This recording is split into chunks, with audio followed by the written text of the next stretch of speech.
સૌથી પહેલાં તો હું વેબ સંકુલના બધા ફેકલ્ટી મેમ્બર જેમણે આટલું સારું ક્વોલિટી નોલેજ આપ્યું, જેના થકી ગવર્મેન્ટ એક્ઝામની જે આ જર્ની છે એ પાસ થઈ. સૌથી પહેલાં તો શરૂઆત કરીશ, મારો આ તરફ આવવાનો કોઈ ગોલ જ નહોતો કે ક્યારે ગવર્મેન્ટ એક્ઝામ પાસ કરું, ગવર્મેન્ટમાં આવું. મારો ગોલ હતો ડૉક્ટર બનવાનો. ડૉક્ટર બનવા તરફથી જ્યારે હું ડૉક્ટર બની ના શકી ત્યારે મને એવું થયું કે ડૉક્ટર બનાવ્યું નહીં, હવે શું થશે, આમ થશે. પછી BSc MSc કર્યું, માસ્ટર ડિગ્રી પૂરી થઈ ત્યારે પછી મને એવું થયું કે હવે મારે ગવર્મેન્ટ જોબ તરફ વળવું જોઈએ. તો સૌથી પહેલાં તલાટીની એક્ઝામ આવતી હતી, તો મેં તલાટીની એક્ઝામ આપવાની સ્ટાર્ટિંગ કરી.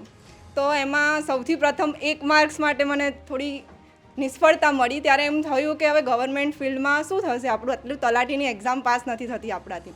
પછી જ્યારે CC આવવાની છે એવું ખબર પડી, ત્યારે CCની જ્યારે નોટિફિકેશન આવી એ પહેલાંથી મેં તૈયારી ચાલુ કરી દીધી હતી.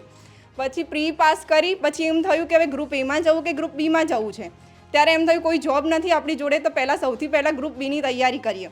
તો છેક સુધી ગ્રુપ Bની તૈયારી કરી અને લાસ્ટમાં આવ્યું કે ગ્રુપ Aનું હવે આવવાનું જ છે. તો જસ્ટ 20 દિવસની તૈયારીમાં મેં ગ્રુપ Aની મેન્સ પાસ કરી અને એમાં તમામ ફેકલ્ટી મેમ્બરનો ખૂબ ખૂબ આભાર છે અને બહુ સારી રીતે નોલેજ પીરસ્યું છે. અને એમાં મને પોલિટી સબ્જેક્ટ તો જરા પણ નહોતો ગમતો. રવિ સરનો ખૂબ ખૂબ આભાર કે મને પોલિટી સબ્જેક્ટ ગમવા લાગ્યો ને અત્યારે હું સૌથી પહેલાં GPSCમાં પોલિટી જ કરું છું. અને સાયન્સ બેકગ્રાઉન્ડથી હતી પણ સાયન્સમાં એટલો ઇન્ટરેસ્ટ નહોતો, પણ અક્રમ સરે સાયન્સમાં સરસ ઇન્ટરેસ્ટ આપ્યો. અને જિયોગ્રાફી જે તો મને ભણવું જ નહીં ગમતું, ક્યારે શું નદી છે કે કંઈ છે ખબર નથી પડતી, પણ તમારા બધાના સારા પ્રયત્ન છે કે જેથી હું સબ્જેક્ટ સમજી શકી અને સારી રીતે અત્યારે પણ આગળ વધું અને GPSC સુધી પહોંચીશ. તો એમાં વેબ સંકુલની જર્ની મારા માટે બહુ જ સારી રહેશે અને હજી બી આગળ જવું. સરના એવા બધાના આશીર્વાદ કે ક્લાસ 1 સુધી બનું અને ફરીથી અહીંયા આવું એક અધિકારી બનીને. Thank you.